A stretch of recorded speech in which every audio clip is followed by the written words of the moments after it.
بسم اللہ الرحمن الرحیم۔ السلام علیکم دوستوں، میں آج آپ کے سامنے دو بڑے مسئلے ڈسکس کرنے جا رہا ہوں۔ سب سے بڑا مسئلہ ہمارے پاس کیف کوالیفائڈ اسٹوڈنٹ کا بڑھتا ہوا نمبر ہے جن کی ابھی تک انڈکشن نہیں ہوئی، اور دوسرا بڑا مسئلہ سر ہمارے ملک کی جو اکنامک اور بزنس ایکٹیویٹیز ہیں اس کو کوئی 4-5 بڑے ریگولیٹرز ریگولیٹ کرتے ہیں، اور انفارچونیٹلی ان بڑے ریگولیٹرز میں آپ کو چارٹرڈ اکاؤنٹنٹس بہت کم یا شاذ و نادر ہی نظر آئیں گے۔ ٹھیک ہے جی، ایسا اس لیے رہا ہے کہ ہمارا کوئی خاص کولیبریٹو ایٹیٹیوڈ ان ریگولیٹرز کی طرف نہیں رہا ہے اوور دا پیریڈ۔ ٹھیک ہے جی، اب سر کرنا کیا ہم نے؟ اچھا، ایک اور بڑا انٹرسٹنگ فیکٹ آپ دیکھیں گے کہ جب بھی ان کے پاس کوئی جاب اپرچونیٹیز آتی ہیں اور یہ چارٹرڈ اکاؤنٹنٹس کو مانگتے ہیں تو 16 گریڈ کے اسکیل پہ جو ہے وہ چارٹرڈ اکاؤنٹنٹس کو مانگتے ہیں، جو کہ ایک گریجویٹ اور چارٹرڈ اکاؤنٹنٹ دونوں ایک ہی جگہ کھڑے ہوتے ہیں، جو کہ میرے خیال میں ایک چارٹرڈ اکاؤنٹنٹ کے لیے جو ہے وہ ایک بہت چھوٹی بات ہے یہ۔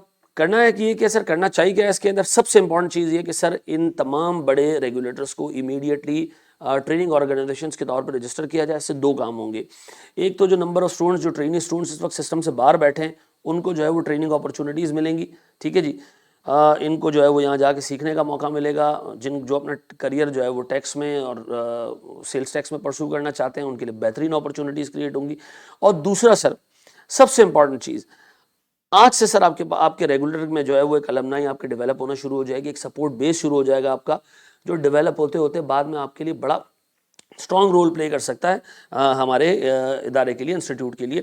دوسری چیز یہ کہ سر دیکھیں، چارٹرڈ اکاؤنٹنسی جب بچہ پڑھتا ہے نا تو اس کا ایک جو مینٹل لیول ہوتا ہے اور جو اس کی اسکل سیٹ ہوتی ہیں سر وہ بڑی زبردست اور نکھر کے سامنے آتی ہیں اگر سر ریگولیٹر کے پاس اچھے ریسورسز جائیں گے۔ دیکھیں سر، نہ صرف یہ کہ ان بچوں کو ٹریننگ اپرچونیٹیز ملیں گی بلکہ یہ کہ سر ریگولیٹر ویل ورسڈ ہوگا۔ ٹھیک ہے جی، جو کہ ملک کے لیے بھی بہت اچھا ہے کہ ریگولیٹر جو ہے وہ ایک پڑھا لکھا ریگولیٹر ہو جس کو چیزیں سمجھانا اور چیزیں اس سے اپروو کروانا آسان ہو۔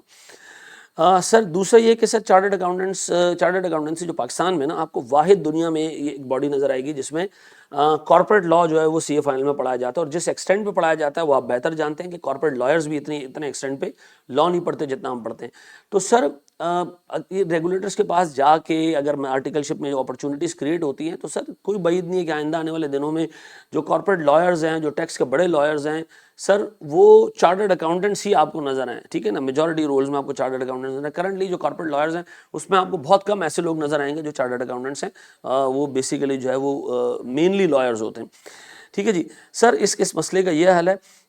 دوسرا دیکھیں، ایک عجیب بات یہ کہ ہمارے سندھ ریونیو بورڈ نے جو ہے وہ اپروچ ٹریننگ اپرچونیٹیز کے لیے ہمارے ادارے کو نہیں کیا، ہمارے انسٹیٹیوٹ کو نہیں کیا، یعنی آئی کیپ کو نہیں کیا، وہ اٹھ کے آل دا وے چلے گئے انگلینڈ اور وہاں سے ICAW کو انہوں نے وہ ٹریننگ جو ہے وہ آرگنائزیشن کے لیے اپلائی کیا اور ICAW نے اس کو اپروو کر لیا۔